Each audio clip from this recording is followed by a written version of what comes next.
Sorry, elephant was just shouting at me.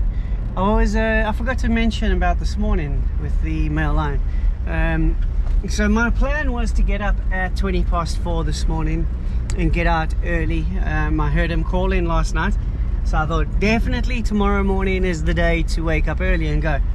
And my alarm went off at 4:20 and I reset it to 5 o'clock.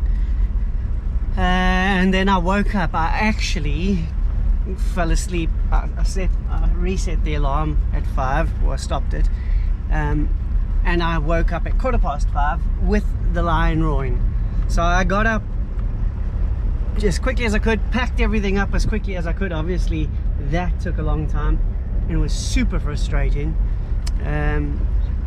but yeah, I got out and I managed to find his tracks fairly quickly, not that far from camp. Followed them for maybe about a minute or two, and he chose the best spot for me to find him. It wasn't difficult at all, literally lying in the middle of the road. Huge male with a white mane, just chilling out. And then he let off some almighty roars, which I think he roared about 3 times, and I think I managed to record all 3, although one of them was when he was walking away. And I had such a good time with him that I chose not to follow him when he was walking. There were a few other people that had eventually caught up and found where he was, and I was happy with the sighting I'd had. So I just left everyone else to it, and he's not far from camp. So I think I will probably, he might come into camp tonight, he might not, don't know. But I'll go have a quick look for him on my way back, because it's literally just around the block. But yeah, if he comes into camp, that'll be flipping amazing. Oh, another giraffe. Every time I'm talking on this thing, there's a giraffe.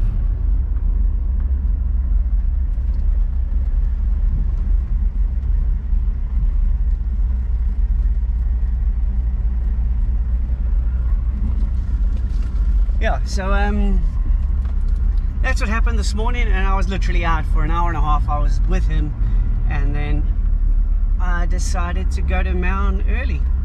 I had such a good sighting. So yeah, that was the story from this morning. Oh, sorry. Yeah, but what a beautiful male. And he was very vocal, which was pretty cool, and roaring straight towards me. So he wasn't far. I gave him space, probably about 15 meters or so, but his roar was incredible. Everything just vibrates inside you when they go, and that roar can carry for about 5 kilometers. So it's absolutely massive, and I've been hearing him calling the whole time I've been here, but it's always been fairly faint. And then this morning was super loud, so I knew he was close. So yeah, it was good to find him. Been tracking this lion for about 5 minutes.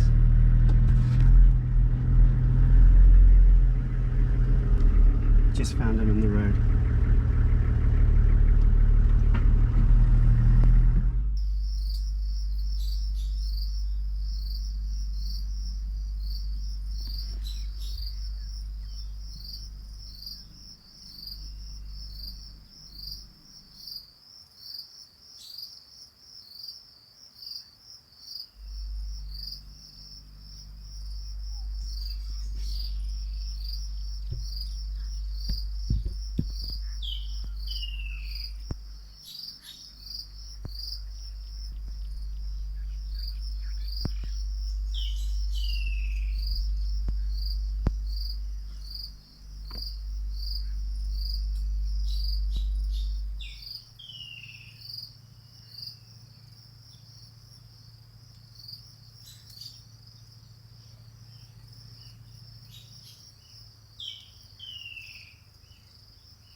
Thought it'd be golden, crossing the line and don't look back. Think I was broken, needed some time to clear my head. 'Cause I've made all the mistakes and I've dealt with the heartbreak, but I think that I found my way. 'Cause I've been sinking like a stone. Carolina, take me home. Nothing's ever really broken. I won't let you go. 'Cause I'm finding my way right back to you. I'll find my way back to you. I see a river floating its way out to the sea.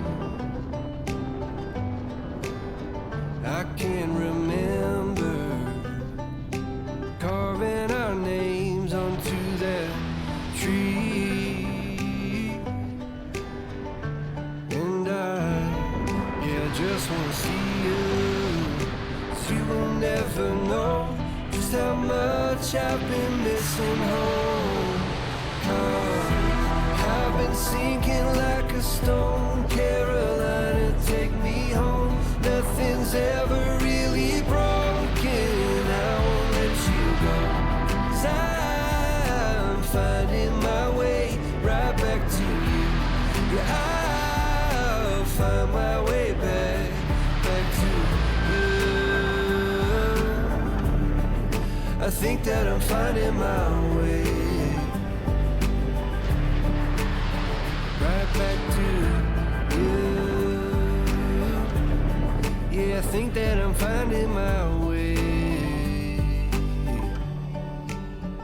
Thought it'd be golden, crossing the line and don't look back. But I've been sinking like a stone. Carolina, take me home.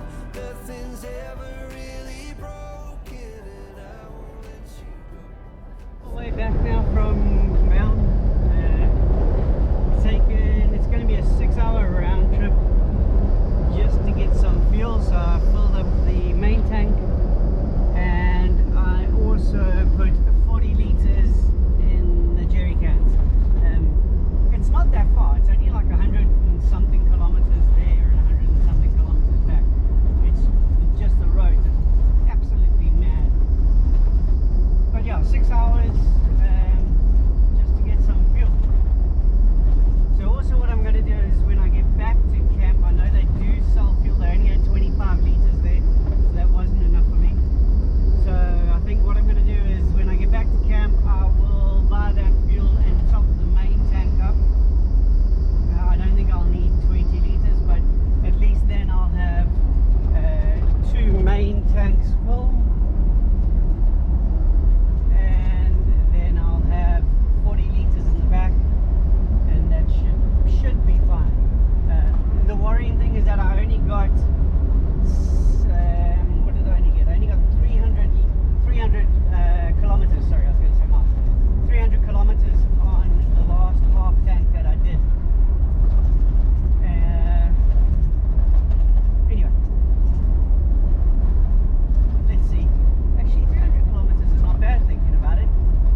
say.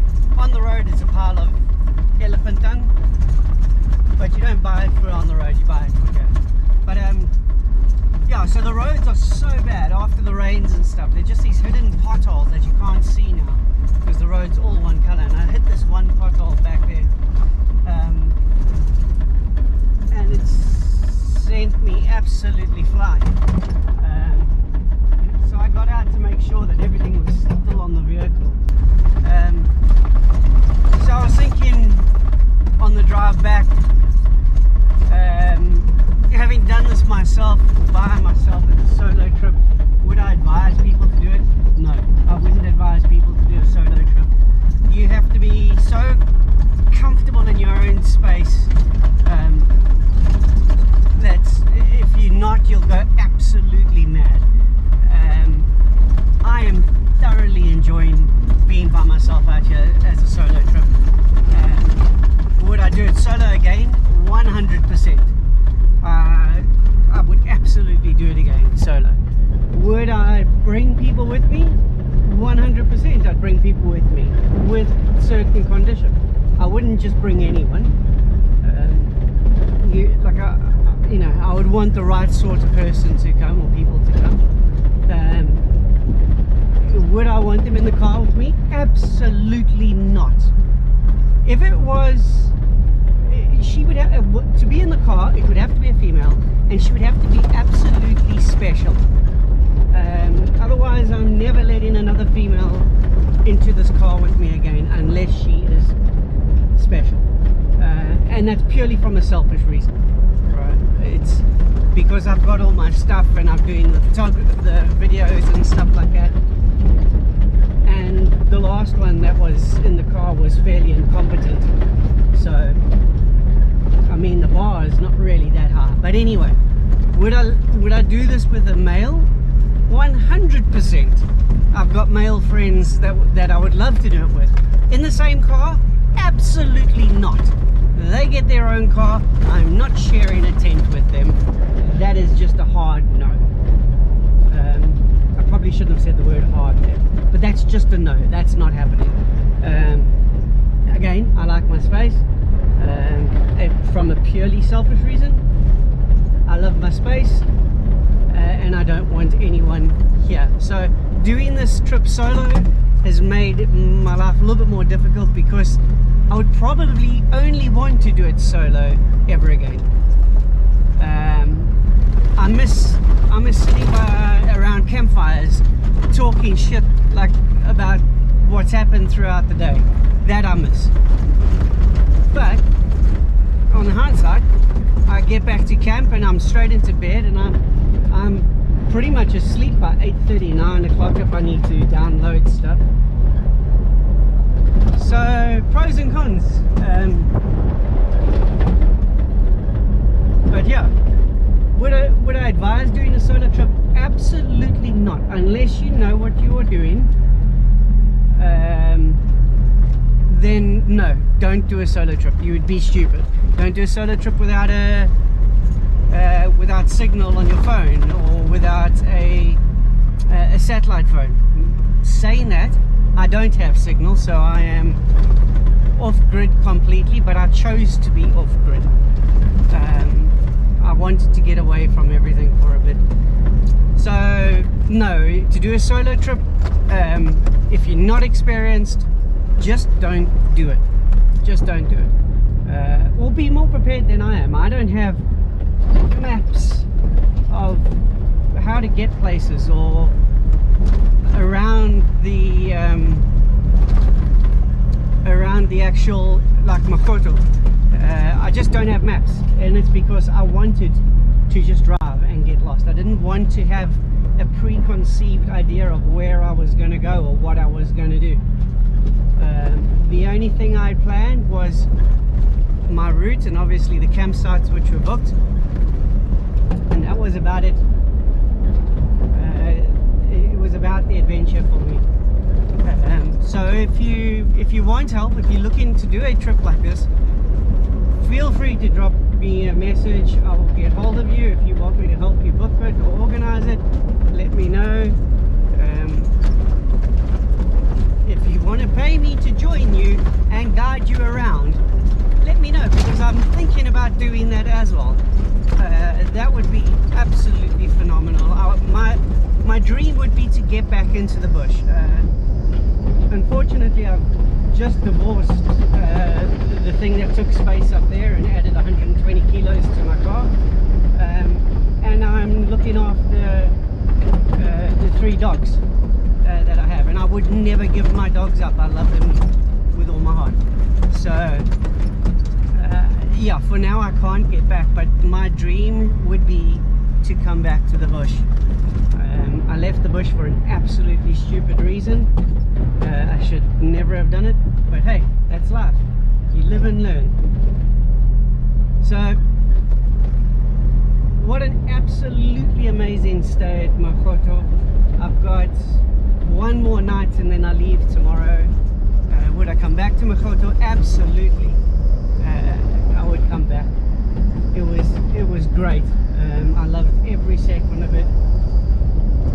Savuti I've done a few times, and I love Savuti. I think it's getting a little bit too commercialized now, but let's see. Oh, giraffes. So let's see. We'll give some updates on Savuti, but in the meantime, have a look at some giraffes.